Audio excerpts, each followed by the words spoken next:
during these high holy days. We heard from Aaron Manheimer, who shared how he vowed after Israel was attacked in the Six-Day War to never again, quote, dwell in the wilderness of Jewish indifference. Vlad Gogish related how his family was prohibited from practicing Judaism in the Soviet Union, how he was the first in his family to become a bar mitzvah in generations. Karen Taylor, she reminded us of how we pulled together as a community during 9/11 and supported one another. Emily Ween and Joe Catamaccio shared with us their paths towards becoming Jews by choice. Emily, who had never known any Jews as a child, and Joe, who converted at the age of 75, both embracing our traditions. Amy Fishkin shared how being a member of a Jewish community brings her great joy and comfort. Michael Salpeter spoke about how he learned from Cantor Kerry Ben David that there can be joy in Judaism through music, and how he attained a higher level of spirituality by listening to Rabbi Bernstein's sermons and through the many hours of conversation. Lou Siegel spoke about how he developed a passion to study and write about Jewish history after he retired. Lou Haber recalled how his father gave him license to find meaning and connection in being Jewish, rather than viewing it as an obligation.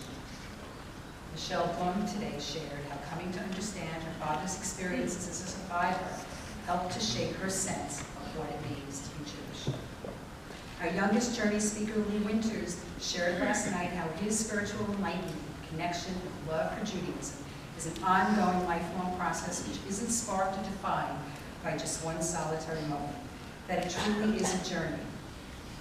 Rabbi Bernstein spoke about how his love of Judaism was sparked at a young age, and how he made his home a Jewish tent that was big enough for a husband and child who converted, and 2 children who had not. And Rabbi Reiner talked about that while he had a very Jewish upbringing, including being the son of a rabbi, his spark was ignited by a small but enduring Jewish community in New Iberia, Louisiana. Throughout these high holy days, we have learned about how each of these members discovered his or her spirituality, meaning in our Jewish traditions, and comfort in our community. We want to thank them for sharing their inspiring words. And while each one's experiences are different, these stories are connected. We are all connected here in this sanctuary today by history, culture, belief, and traditions. It is Congregation Shir Shalom's mission to provide the framework for us to strengthen and maintain our connections to one another and to our true Jewish traditions, all in a way that honors our relationship to each other and to the past. Our synagogue is essentially the big tent where we can gather, find peace, and share sacred moments as part of our journey together. We are deeply committed to continuing to build and maintain this strong foundation for our future, to respecting the needs of individuals, and also to creating new, meaningful traditions while remaining true to the traditions of the past. Congregation Shir Shalom is our sacred, spiritual, social community and must be nurtured by each of us. It is our responsibility, after all, to provide a legacy for future generations. We may each celebrate our heritage in different ways. Some attend Shabbat services on a regular basis, and others may attend services only during these high holy days or on special occasions. Some see Shir Shalom as important in providing their children with a Jewish education and cultural experience through a religious school and an early childhood center. Others yet look to Shir Shalom as providing the means to form relationships and to bond with others who share the same values, beliefs, and traditions. Each of you likely identifies with Shir Shalom and our Jewish community in your own special and unique way, just as those who share their very own personal Jewish journeys do. Whatever your reason for being a member of Congregation Shir Shalom or being here today as a guest, we all share a common thread.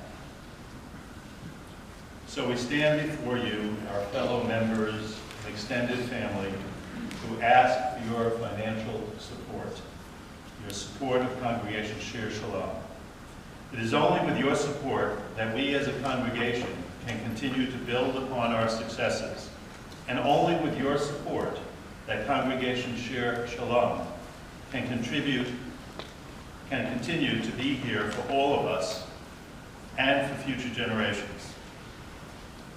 Some in this sanctuary may be wondering why Shir Shalom needs ongoing support, ongoing financial support, that is, given the funds that were provided by the recent sale of our South Salem building. Those funds are being invested in our long-term future and have in part been set aside in an endowment fund to help secure our legacy. Though things are certainly moving in a better financial direction, we are not out of the woods yet. The income derived from the endowment fund will help to defray some of the costs of maintaining this building, our building, and also help to provide for some additional programming.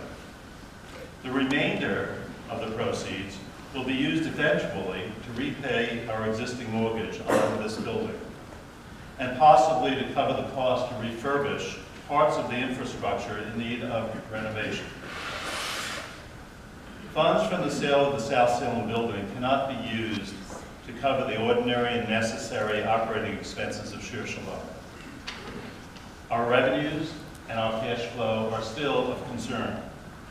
Membership dues, school tuition, periodic donations simply do not cover the cost of operating this beautiful building, employing our clergy, our staff, and creating and offering programming for our children, adults, and for members of the community. Giving is a necessity of synagogue life, and as uncomfortable as it may be to discuss such things on Yom Kippur, it is how we can help provide for our Shir Shalom journey together and help honor those that have come before us. We ask that each of you give as generously as you can.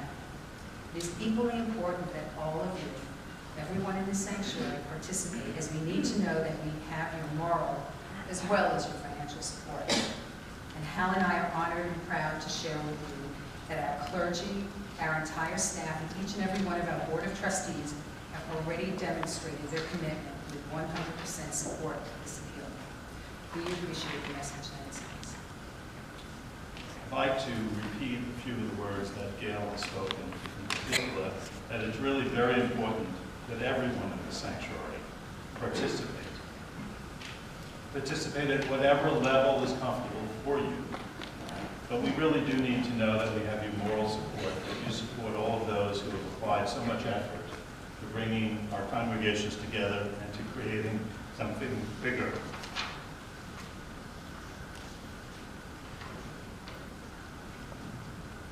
So each of you has received a pledge card, or should have picked one up in the library as you came in earlier.